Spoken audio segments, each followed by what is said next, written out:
Hello বন্ধুরা, good morning. তোমরা কেমন আছো? আশা করি খুব খুব ভালো আছো। আমিও ভালো আছি।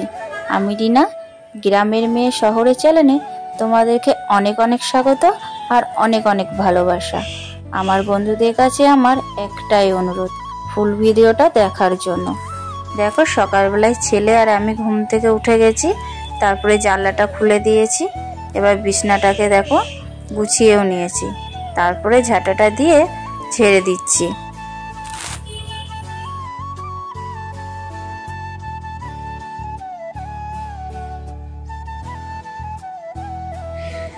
দেখো, আমার বিছনাটাকে গোছানো হয়ে গেছে। বিছনাটাকে ভালো করে সুন্দর করে ঝেড়েও নিয়েছি। তারপরে চলে গেলাম বাইরে, চোখে মুখে জল নিলাম। তারপরে দেখি দিদি বাসনগুলো মেজে নিয়েছে। কত বাসন দেখো, এক ঝুড়ি। বাসনটাকে ধুয়ে টেবিলের মধ্যে রেখে দিয়েছে, আর উঠোনটাকেও ধুয়ে নিয়েছে। কালকে বিকালে কাঁচা ভিজিয়েছিল, বিকালে কাচতে পারেনি, তাই সকাল সকাল কাঁচাগুলো করে নিল। কাঁচা হয়ে গেছে, এবার টান টান করে দেখো মেলে নিচ্ছে। আর এইদিকে বাকি কাজগুলো আমি করে নিচ্ছি। দুই বোনে মিলেমিশে কাজগুলো করে নিই।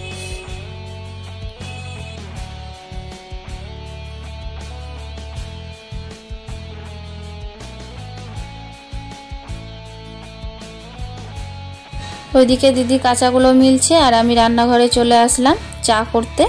একদিকে চা বসিয়ে দিয়েছি, আর ছেলে আজকে স্কুলে যাবে মুড়ি খেয়ে, সেই জন্য মুড়ি খাবারও কিছু করা হয়নি। ওই জন্য পেঁয়াজ আর লঙ্কা ভাজা করছি, ওকে খেতে দিয়ে দিলাম। তারপরে ফাঁকা বোতলগুলো দেখো পড়েছিল, তাই আমি জলগুলো একটা একটা করে ভরে নিচ্ছি।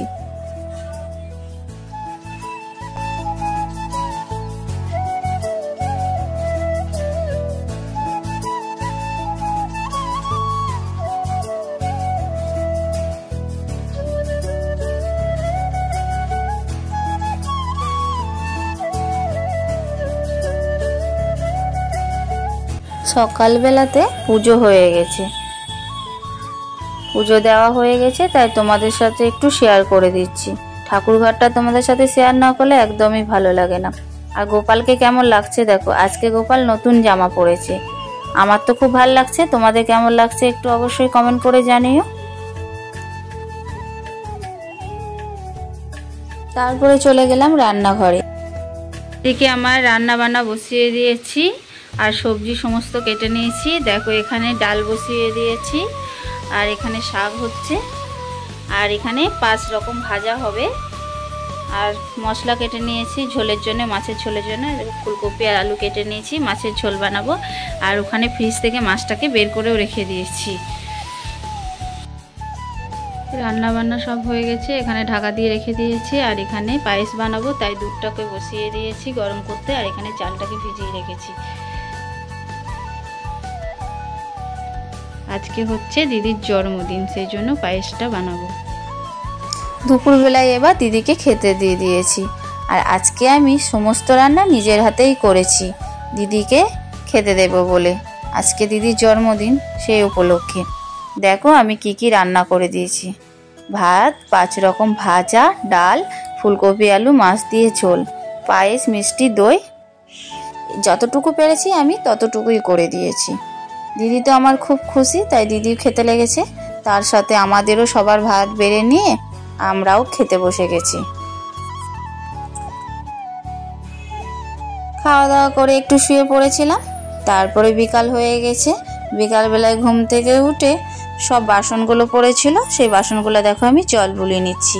আর দুপুরে রান্না করেছিলাম, কড়াইটা মাজা হয়নি, সেই কড়াইটা পড়ে রয়েছে। দেখো আমি সব বাসনগুলো এবার মেজে নিচ্ছি।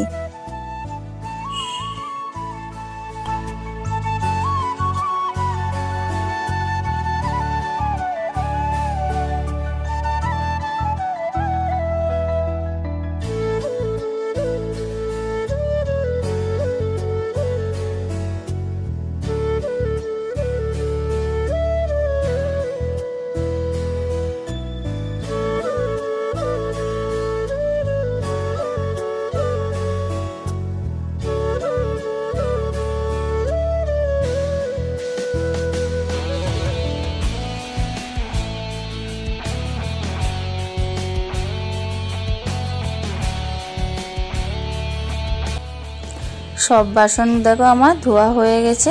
লাস্টে কড়াইটা আমি মেজে নেব, কারণ কড়াইটা একটু পুড়ে গেছিলো, অনেকটা সময় লাগবে, ওই জন্য বাসনগুলো আগে মেজে নিলাম। কড়াইটা আমার দেখো মাজা হয়ে গেছে। এবার কড়াইটাকেও আমি ধুয়ে নিচ্ছি ভালো করে।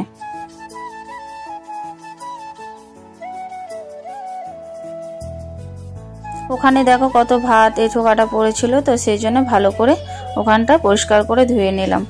এবার বাসনগুলো রেখে দিচ্ছি ঘরের মধ্যে। তারপরে তো সন্ধে হয়ে গেছে, সন্ধেও দেওয়া হয়ে গেছে। এবার এখন বাজে 8:30। জামাইবাবু ডিউটি থেকে চলে এসছে, আর দেখো কেক কাটার জন্য সবাই মিলে একসাথে বসে গেছি। সেরকম ভাবে বাইরে কাউকে বলিনি, নিজেদের মধ্যে একটা ছোট্ট করে করা হলো জন্মদিনটা। ও কেকটা দেখো এখন কেটে নেবে। এখানে দিদির ছেলেকে দেখতে পাচ্ছ না, ও ভিডিওটা করছে। আমরা 5 জন মিলে খুব মজা করলাম, হাসাহাসি করলাম। এইভাবেই জন্মদিনটা পালন করলাম। দিদি কেমন হয়েছে অবশ্যই জানাবে তোমরা। যতটুকু পেরেছি আমরা ততটুকুই করেছি।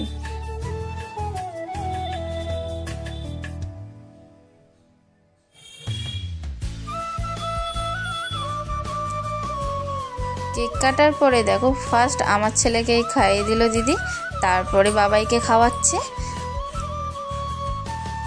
একে একে সবাইকেই খাইয়ে দিল।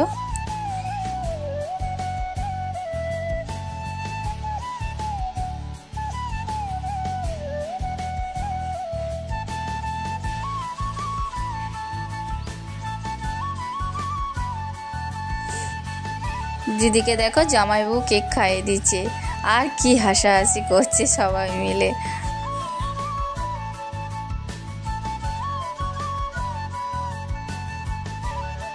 আমি একটু দিদিকে কেকটা খাইয়ে দিচ্ছি।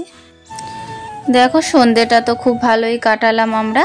সারাদিন 2 বোনে মিলেমিশে কাজ করে সন্ধ্যেবেলাটাতে আমাদের খুব মজা হলো। এইভাবেই কেক কাটা হলো। এখানেই ভিডিওটাকে শেষ করছি। যদি তোমাদের ভালো লাগে লাইক কমেন্ট শেয়ার অবশ্যই করে দিও। যে যেখানেই থাকো ভালো থেকো, সুস্থ থেকো, টাটা।